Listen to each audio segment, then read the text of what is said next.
सर्वेभ्यो नमो नमः। देववाणी संस्कृत शिक्षा ग्रुप में एक बार पुनः आप सभी का हार्दिक स्वागत है।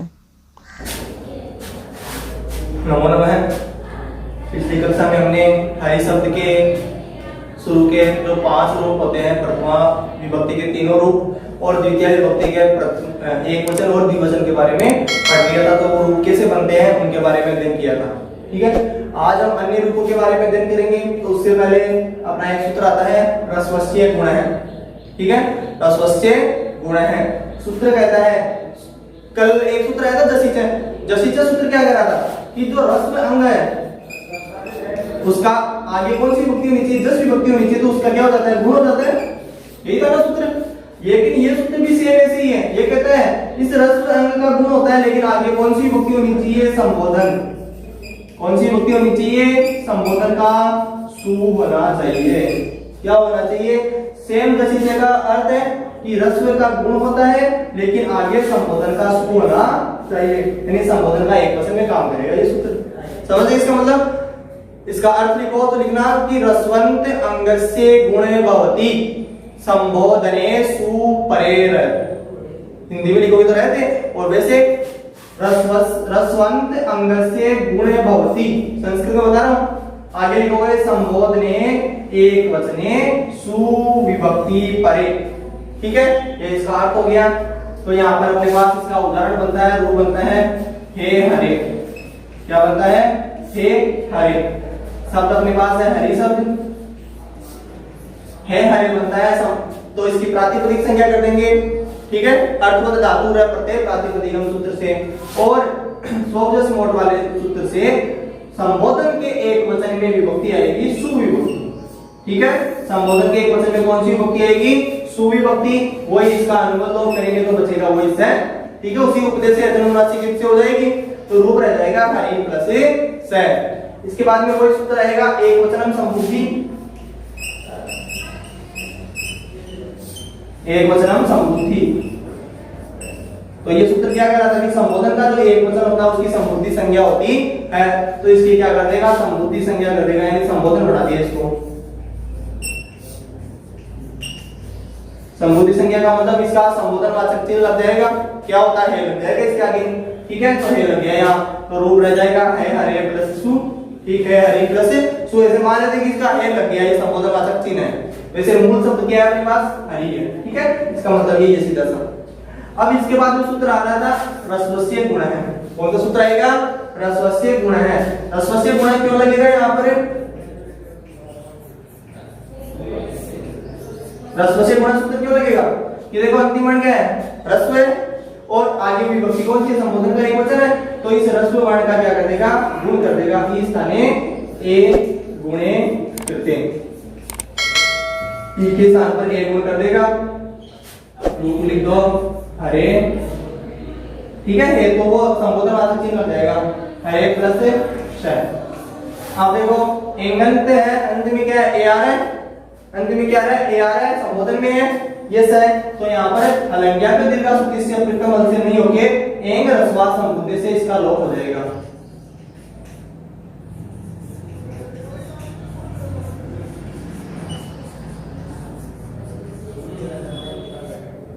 एंग रस्वा संबुद्धि सूत्र से क्या हो जाएगा, इस स का लोप हो जाता है।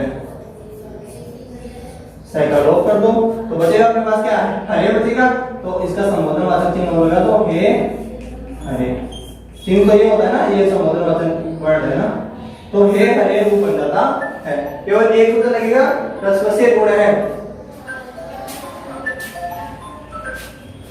सूत्र लगेगा एक, रसवश्य गुण है, वो एक ही स्थान पर गुण कर देगा एक, और एक रस्वा संबोधन से इस का क्या हो जाएगा, लोप हो जाता है। ठीक है, संबोधन के रूप हो गए हे हरे, हे हरि। हरि का मतलब जो प्रथमा के द्विवचन में बनाया था, हे हरया है जो प्रथमा के बहुवचन में बनाया था। ठीक है, इसके बाद में द्वितीय का एक वचन द्विवचन बता दिया था कल। अब आज देखेंगे हम द्वितीय का बहुवचन।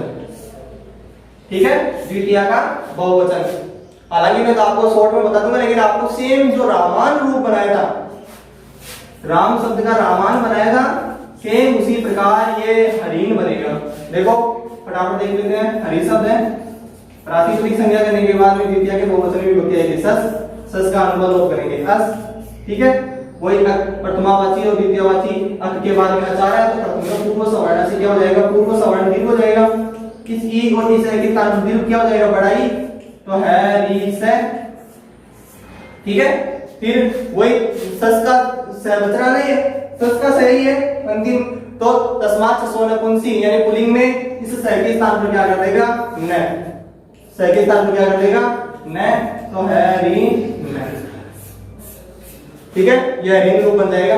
इसके बाद में आप करना चाहो तो उपवांग में वाई से न के स्थान पर न होगा, लेकिन प्रधान पद सूत्र क्या करेगा कि पद के अंत में अगर न हो तो वहां पर न के स्थान पर न नहीं होता है, वो मना कर देगा, तो हरिण का हरिण रह जाता है, ठीक है। तो वो आगे करना चाहो तो करो, नहीं कोई जरूरी नहीं है, यहाँ पर हरिण रूप सिद्ध बन जाता है।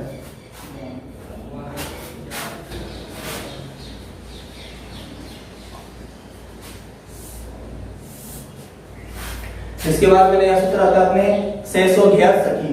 इस सूत्र का सीधा सा अर्थ देख लो कि ऐसे शब्द जो ह्रस्व हो, ह्रस्व कौन कौन से, इकार हो और उकार हो। अब देखो दोनों में छोटे लिखे तो छोटी ई की मात्रा होगी किसी शब्द में और छोटे उ की मात्रा होगी, ऐसे शब्द हो, ठीक है।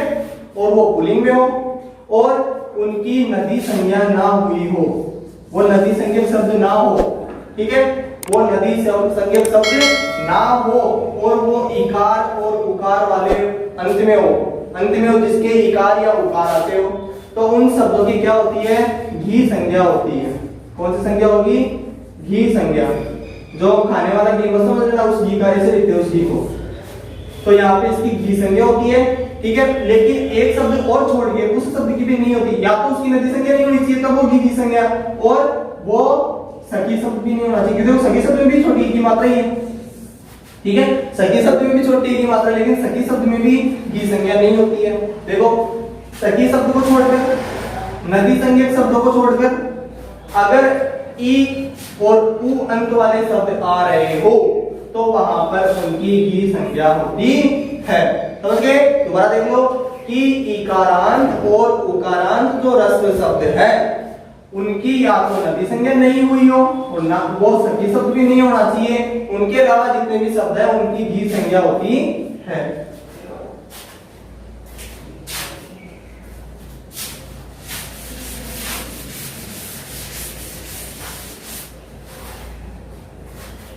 दूसरा सूत्र आता है आंगोना स्त्रियां।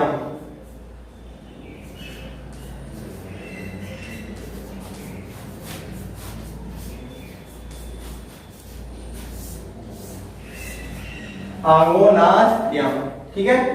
अब ये सूत्र क्या कहता है, आंगो, आंगो का मतलब आंग, तो आओ उसको क्या बोलते हैं, आंग। आ के स्थान पर ना होता है, ठीक है।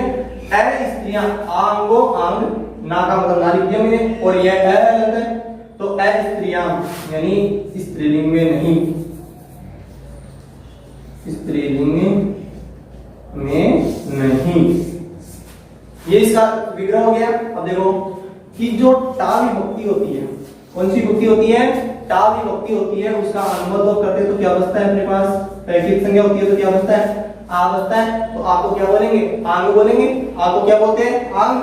तो इस टा बोल दो या आ बोल दो, इसके स्थान पर आदेश तो कौन सा होगा, ना आदेश हो जाएगा। टा के या आ के स्थान पर आदेश हो जाएगा ना, लेकिन कब होगा कि वो स्त्रीलिंग के अलावा शब्द हो, या तो पुल्लिंग हो या नपुंसकलिंग शब्द हो, तो वहां पर टा के स्थान पर ना आदेश होता है। यहाँ पे टा मान लो चाहे आ मान लो, क्योंकि टा की संज्ञा करेंगे तभी तो आ बचेगा, तो उसके स्थान पर आ ना आदेश हो जाता है। लेकिन कब नहीं होता है, वो स्त्रीलिंग में होगा तो वो ना आदेश नहीं होता है। इसका रूप बनता है अपने पास हरिणा।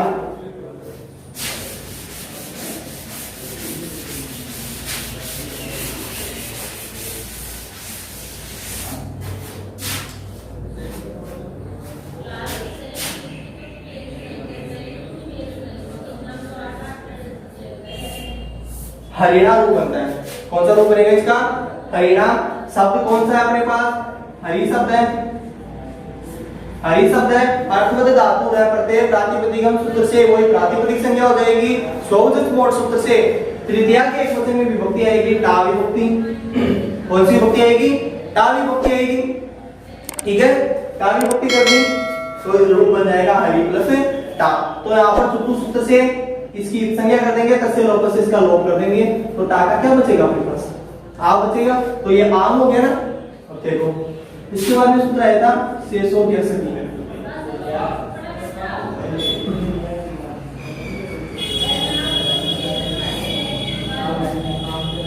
शेषो ज्ञसकी। अब देखो शेषो ज्ञसकी सूत्र क्या करा था कि या तो इकारांत शब्द हो या उकारांत शब्द हो और वो नदी संज्ञक नहीं होना चाहिए और सखी शब्द नहीं होना चाहिए। सखी शब्द नहीं है, इकारांत शब्द है, नदी संज्ञा भी नहीं है, तो शेषो ज्ञसकी से इसकी क्या हो जाएगी, घी संज्ञा। इसकी क्या हो जाएगी, शब्द की घी संज्ञा हो जाएगी। ठीक है, घी संज्ञा होगी और ये पाकिस्तान प्रभाव हो गया। तो सूत्र आएगा आंगो ना स्त्रियां।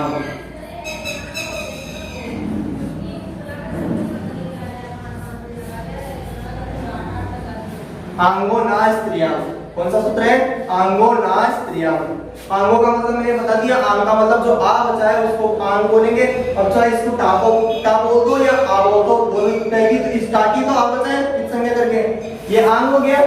ठीक है, ये आंग हो गया। इस आंग के स्थान पर कौन सा आदेश हो जाएगा, आ के स्थान पर ना आदेश होगा।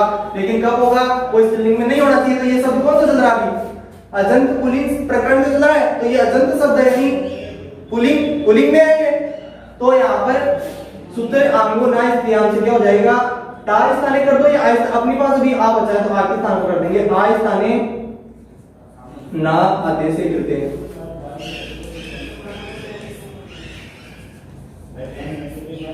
तो आगे स्थान पर कौन सा आदेश हो जाएगा, ना हो जाएगा। तो रूप लिख देंगे, आ लिख दो इसके स्थान पर ना, री ना। वही न के स्थान पर अटकुवांग नुम्बे वायु से न के स्थान पर एना हो जाएगा।